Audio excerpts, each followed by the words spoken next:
Hi hello நண்பர்களே, இன்றைக்கி ரொம்பவே சிம்பிள் அண்ட் ஈஸியாக செய்யக்கூடிய ஒரு ஸ்வீட் ரெசிபி தான் எடுத்துகிட்டு வந்திருக்கேன். குக் வித் கோமாளியில் நிஷாக்கா செஞ்ச தக்காளி ஜாம் ரெசிபி தான் அது. வாங்க எப்படி செய்கிறதுன்னு பார்க்கலாம். அதுக்கு முன்னாடி சேனலை சப்ஸ்கிரைப் பண்ணிக்கோங்க. 4 டேட்ஸ் எடுத்துகிட்டு அதில் கொஞ்சமாக தண்ணி விட்டு ஒரு 10 நிமிஷம் ஊற வச்சு எடுத்து வச்சுக்கலாம். இப்போ பேனில் கொஞ்சமாக தண்ணி சுட வச்சுட்டு அதில் கட் பண்ண தக்காளியை நான் ஆட் பண்ணிக்கிறேன்.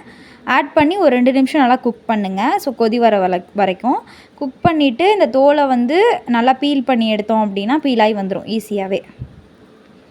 ஸோ பாருங்கள், ஈஸியாக பீலாகி வருது. ஸோ இதுக்கப்புறமா இதை மிக்ஸி ஜாருக்கு நம்ம மாற்ற போகிறோம். மிக்ஸி ஜாருக்கு மாற்றிட்டு இப்போது டேட்ஸ் எடுத்து வச்சுருந்தேன் இல்லையா, அது தண்ணியெல்லாம் வடிச்சிட்டு அதுவுமே நான் ஆட் பண்ணிக்கிறேன். ஸோ இதை கொரகொரப்பாக அரைச்சி எடுத்துக்கோங்க, ஃபைன் பேஸ்ட்டாக வேண்டாம். பேனில் நெய் விட்டு பாதாம் திராட்சை நான் எடுத்திருக்கேன், அதை நல்லா வறுத்து எடுத்துக்கலாம். நீங்கள் முந்திரி கூட ஆட் பண்ணிக்கலாம். வறுத்து தனியாக எடுத்து வச்சுட்டு அதே நெய்யில் நம்ம அரைச்சி வச்சுருந்த தக்காளியும் ஆட் பண்ணி நல்லா ஃபைனாக குக் பண்ணுங்கள். இது நல்லா பிரிஞ்சு வரணும், நல்லா வற்றி வர வரைக்கும் நம்ம குக் பண்ணணும். ஓகேங்களா? ஸோ நல்லா கொதி ஒரு ஸ்டேஜுக்கு வந்ததும் 1 ஸ்பூன் நான் சர்க்கரை ஆட் பண்ணிக்கிறேன். ஸோ சர்க்கரை ஆட் பண்ணிவிட்டு நல்லா மிக்ஸ் பண்ணி விடுங்க.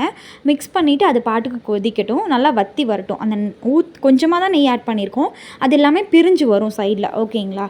ஸோ பேனில் ஒட்டாத ஸ்டேஜுக்கு வந்ததும் நம்ம எடுத்து வச்சுருந்த பாதாம் திராட்சை ஆட் பண்ணி ஸ்டவ் ஆஃப் பண்ணிட வேண்டியதான். அவ்வளோதான், நமக்கு தக்காளி ஜாம் ரெடி ஆயிடுச்சு. இன்னும் வீடியோ பார்த்துட்ருக்கீங்கன்னா மறக்காமல் சப்ஸ்கிரைப் பண்ணிக்கோங்க. இது எந்த ஒரு பக்கம் ஃபேமஸ்ன்னு தெரிஞ்சால் கமெண்ட்